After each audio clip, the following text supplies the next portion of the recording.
आज हम करेंगे हमारे force and laws of motion chapter का रैपिड रिवीजन। तो स्टार्ट करते हैं force and laws of motion chapter in 15 minutes. Force क्या है? पुशिंग, पुलिंग, हिटिंग, ये तो फोर्स के इफेक्ट्स हैं और ऑब्जेक्ट को मोशन में लाने के तरीके। तो फोर्स आखिर है क्या? फोर्स एक ऐसा एक्सटर्नल कॉज है जो ऑब्जेक्ट के मोशन की स्टेट को चेंज कर सकता है। जैसे अगर ऑब्जेक्ट रेस्ट में है तो उसको मोशन में ला सकता है, मोशन में है तो रेस्ट में ला सकता है, और वेलोसिटी के मैग्नीट्यूड को चेंज कर सकता है। जैसे अगर बॉल स्लो मूव कर रही है और उसमें हम एक किक लगाएं तो वो थोड़ी फास्ट मूव करने लगेगी, और डायरेक्शन को चेंज कर सकता है। जैसे एक बॉल जो इस डायरेक्शन में मूव कर रही थी, उसमें अगर हम आकर इधर से किक लगाएं तो वो इस डायरेक्शन में मूव करने लगेगी। और साइज और शेप में चेंज कर सकता है।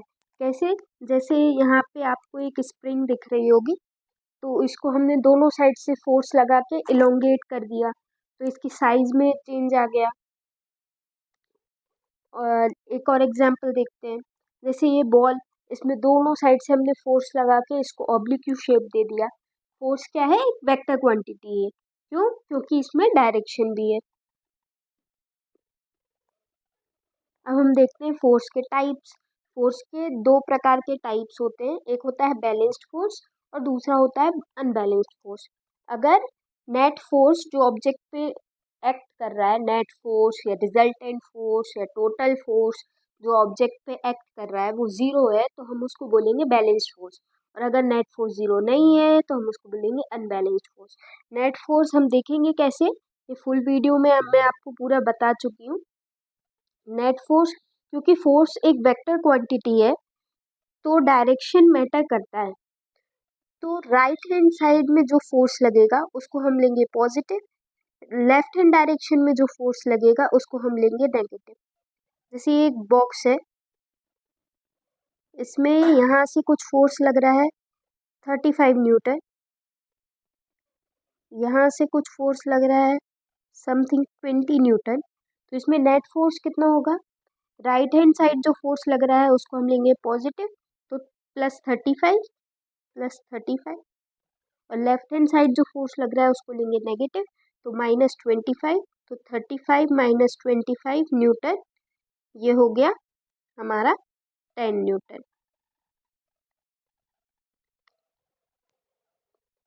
अब हम एक इम्पॉर्टेंट कॉन्सेप्ट जो कि इनर्शिया, वो देखते हैं क्या होता है।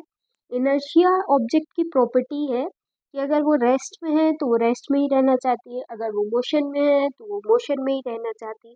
ऑब्जेक्ट की इसी प्रॉपर्टी को हम इनर्शिया बोलते हैं। जिस ऑब्जेक्ट का, जिस बॉडी का मास जितना ज़्यादा होगा उसका इनर्शिया उतना ज़्यादा होगा। अगर आप सेम साइज के बॉल को और स्टोन को किक मारने की अगर कोशिश करो तो बॉल तो आसानी से मूव कर जाएगी। क्यों? क्योंकि उसका मास कम है। पर अगर आप स्टोन को किक करोगे सेम साइज के तो हो सकता है आपके पैर में ही लग जाए। तो ऐसा क्यों होता है? कि स्टोन का इनर्शिया ज़्यादा है। क्यों? उसका मास ज़्यादा है, इसलिए। अब हम देखते हैं फर्स्ट लॉ ऑफ मोशन, जिसको हम लॉ ऑफ इनर्शिया भी बोलते हैं। फर्स्ट लॉ ऑफ मोशन क्या कहता है? अगर ऑब्जेक्ट रेस्ट में है तो वो रेस्ट में ही रहेगा, मोशन में है तो वो मोशन में ही रहेगा, अनलेस उस पर कोई अनबैलेंस्ड फोर्स एक्ट करे। सेम स्टेटमेंट इनर्शिया जैसे ही है, बस इसमें एक डिफरेंस आ जाता है, अनलेस कोई अनबैलेंस्ड फोर्स उस पर एक्ट करे। अब इनर्शिया और फर्स्ट लॉ ऑफ मोशन के कुछ कंबाइंड एग्जांपल्स देख लेते हैं।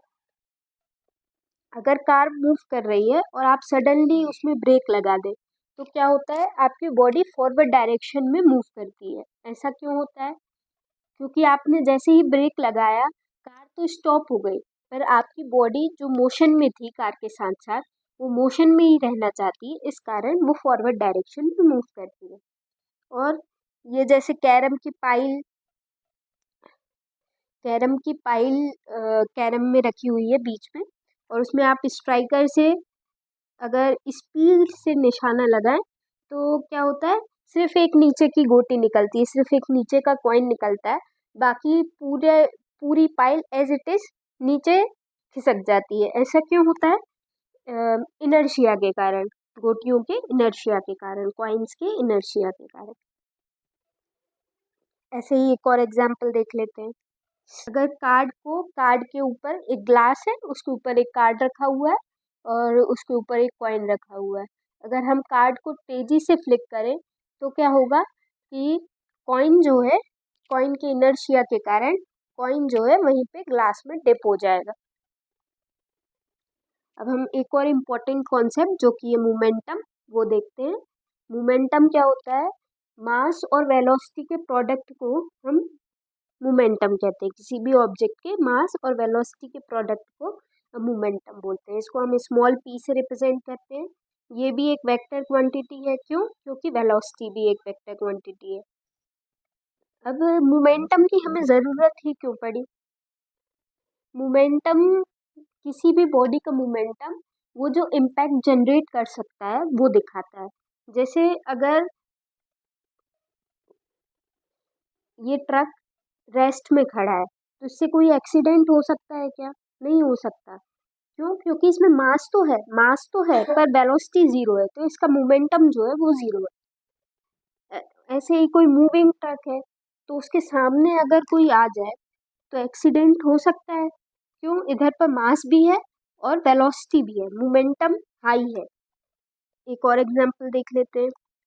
टेनिस की बॉल अगर किसी प्लेयर को लग जाती है खेलते समय तो उसको इतना हर्ट नहीं होता। वहीं अगर क्रिकेट की बॉल लग जाए, लेदर की बॉल लग जाए तो काफ़ी तेज़ी से लग जाती है। ऐसा क्यों होता है? दोनों बॉल का वेलोसिटी तो लगभग सेम ही है। अपन मान के चल रहे हैं कि ये दोनों सेम वेलोसिटी से आकर लगी हैं। तो अंतर क्या आता है? मास का अंतर आ जाता है, क्योंकि क्रिकेट की बॉल का मास ज़्यादा है तो वो मोमेंटम ज़्यादा क्रिएट करती है। टेनिस की बॉल का मोमेंटम कम है, वेलोस मास कम है, तो वो मोमेंटम कम क्रिएट करती है। एक और एग्जांपल देखते हैं। एक बुलेट, एक छोटी सी बुलेट का जब गन से फायर की जाए, एक छोटी सी बुलेट जब गन से फायर की जाए तो वो किसी को किल तक कर सकती है। ऐसा क्यों होता है? बुलेट का मास तो बहुत कम है पर उसकी वेलोसिटी बहुत ज़्यादा होती है, जिस कारण उससे जो इम्पैक्ट जनरेट होता है वो बहुत ज़्यादा होता है। अब हम देखते हैं second law of motion. Second law of motion देखने से पहले आपको मैं एग्जाम्पल के थ्रू कुछ बताना चाहूँगी। एक कार है, उसको उसका इंजन कुछ खराब हो गया है, इंजन में कुछ प्रॉब्लम आ गई है, तो वो एकदम से चलते चलते स्टार्ट नहीं हो रही है, वो रुक रुक गई है। तो उसमें अगर धक्का लगाया जाए उसको स्टार्ट करने के लिए, उसको कुछ इनिशियल पुश दिया जाए तो वो स्टार्ट हो सकती है। तो उसको अगर धक्का लगाएं और छोड़ दें तो वो क्या स्टार्ट होगी? नहीं होगी। और उसको वहीं कुछ समय तक धक्का लगाते रहें तो क्या वो स्टार्ट हो सकती है? हो सकती है। तो अगर फोर्स लगाने का टाइम इंटरवल बढ़ा दें तो कम फोर्स लगेगा, चीज़ स्टार्ट हो सकती है। तो सेकंड लॉ ऑफ मोशन क्या कहता है कि force is directly proportional to dp by dt। Second law of motion का स्टेटमेंट क्या है? Rate of change of momentum किसी ऑब्जेक्ट का is proportional to applied unbalanced force. मतलब force is directly proportional to dp by dt, और ये उसी direction में होगा जिस डायरेक्शन में फोर्स है। मोमेंटम क्या होता है? Mass into velocity. तो फोर्स क्या हो गया? Force is directly proportional to d by dt, mass और वेलोसिटी। अब यहाँ मास तो कांस्टेंट है तो मास को हम बाहर ले सकते हैं। तो force is directly proportional to m dv by dt। तो फोर्स क्या हो गया? dv बाई dt क्या होता है? Acceleration. Force is directly proportional to m a। Proportionality का साइन हटाएंगे तो एक कांस्टेंट आएगा, F is equals to KMA। Experimentally K की वैल्यू 1 है, तो force is equals to MA। Force is equals to MA।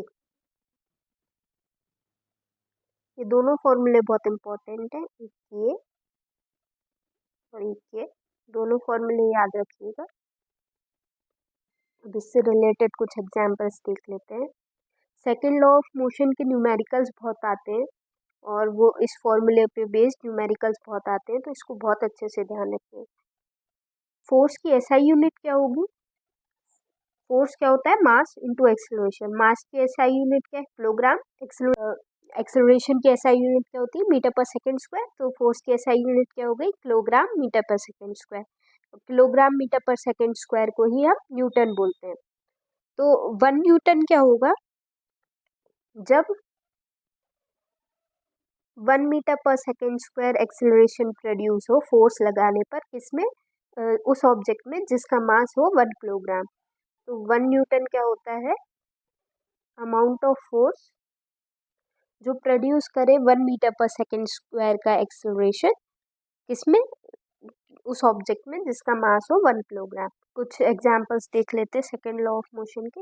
ये फॉर्मूला देखिए, ये फॉर्मूला ध्यान रखिए इधर पे। Force is directly proportional to dp by dt। This is d। Okay. जब कोई भी प्लेयर कैच लेता है तो वो अपने हाथ पीछे ले जाते हुए कैच लेता है। ऐसा क्यों? ऐसे हाँ, डायरेक्ट कैच लेगा तो टाइम कम होगा, टाइम कम रहेगा तो फोर्स ज़्यादा लगेगा, अगर फोर्स ज़्यादा लगेगा तो लग सकती है। वहीं अगर ऐसे पीछे ले जाते हुए कैच लिया जाए तो कैच लेने का जो टाइम है वो बढ़ गया। अगर टाइम बढ़ गया तो फोर्स कम हो गया, अगर फोर्स कम हो गया तो चोट लगने के चांसेस कम हो गए। एक और एग्जांपल देख लेते हैं। ये एथलीट जंप के जो इवेंट होते हैं उसमें नीचे आपने देखा होगा या तो कुशन बेड या फिर सैंड होती है। ऐसा क्यों? इससे क्या होता है, सरफेस से कांटेक्ट का जो टाइम है वो बढ़ जाता है। अब टाइम बढ़ गया तो फोर्स कम हो गया, तो लगने के चांसेस कम हो गए। अब हम देखते हैं third law of motion. Third law of motion क्या कहता है? Every action has equal and opposite reaction.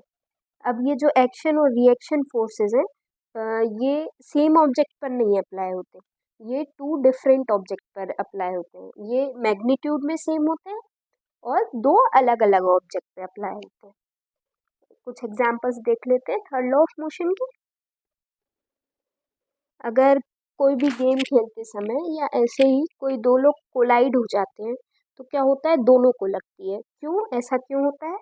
क्योंकि थर्ड लॉ ऑफ मोशन के कारण जब फर्स्ट ऑब्जेक्ट ने सेकंड ऑब्जेक्ट पर फोर्स लगाया तो उतना ही फोर्स सेकंड ऑब्जेक्ट ने फर्स्ट ऑब्जेक्ट पे लगाया। ओके, कुछ और एग्जांपल्स देख लेते हैं।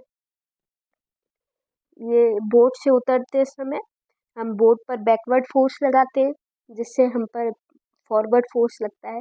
ऐसे ही जब हम चलते हैं तो हम सरफेस पर बैकवर्ड फोर्स लगाते हैं और थर्ड लॉ के कारण सरफेस हम पर एक फॉरवर्ड फोर्स लगाता है जिस कारण हम चल पाते हैं। एक एग्जांपल और देख लेते हैं। जब बुलेट से गन फायर की जाती है तो बुलेट पे एक फॉरवर्ड फोर्स लगता है जिस कारण वो आगे मूव करती है, उतना ही फोर्स गन पे भी लगता है थर्ड लॉ ऑफ मोशन के कारण, जिस कारण वो थोड़ी सी पीछे मूव करती है। पर गन का मास ज़्यादा है तो एक्सेलरेशन कम होता है। सेम फोर्स से मास ज़्यादा है, फोर्स क्या होता है? Mass into acceleration. यही फोर्स बुलेट पे लगा और यही फोर्स गन पे लगा, पर गन का मास ज़्यादा है तो एक्सेलरेशन कम होगा तो वो ज़रा सा ही पीछे होती है। तो इस फोर्स को हम रिकॉइल फोर्स बोलते हैं। अब आज के लिए इतना ही। Thanks for watching. Like, subscribe and share.